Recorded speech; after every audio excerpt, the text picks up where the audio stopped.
బండి సంజయ్ గారు, రాముని మీద కొట్టేస్తావా, రాజ్యాంగం మీద కొట్టేస్తావా? ఈ రెండింటి మీద, ఆ రాముల వారి మీద కొట్టేసినా సరే, రాజ్యాంగం మీద కొట్టేసినా సరే, ఏ చౌరస్తాకు వస్తావో రా. లేకపోతే భద్రాచలం రాముల వారి గుడికి పోదాం. ఆయన సన్నిధులనే అంటూ కదా పచ్చిబట్టలతో వచ్చి నిజాలు అనేటటువంటిది నీకు తేల్చాల్సినటువంటి అవసరం ఉంటుందని.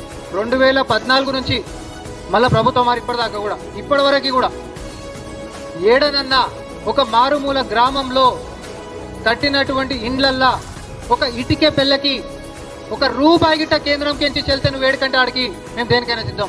ఒక ఇటుకే పెళ్ళకి ఒక రూపాయి ఇచ్చిన ముఖం మీద కాదు, ఒక మాటనే ఉంటుంది. హనుమన్ల గుడి లేని ఊరు లేదు, ఇందిరమ్మ ఇల్లు లేని వాడలేదని ఉత్తగన్నారు. ఏ ఊరికైనా పోతే ఇందిరమ్మ ఇల్లు కట్టించినటువంటిది ఒక ఊరు చూపిస్తారా ఈరోజు తెలంగాణలో? Open challenge. ఇదే 10 సంవత్సరాలలో ఏ మారుమూల ప్రాంతానికైనా పోతే ఒక రూపాయి చెందినటువంటి ఇల్లు చూపిస్తామని బీజేపీకి బండి సంజయ్ గారు జవాబు చెప్పాలి.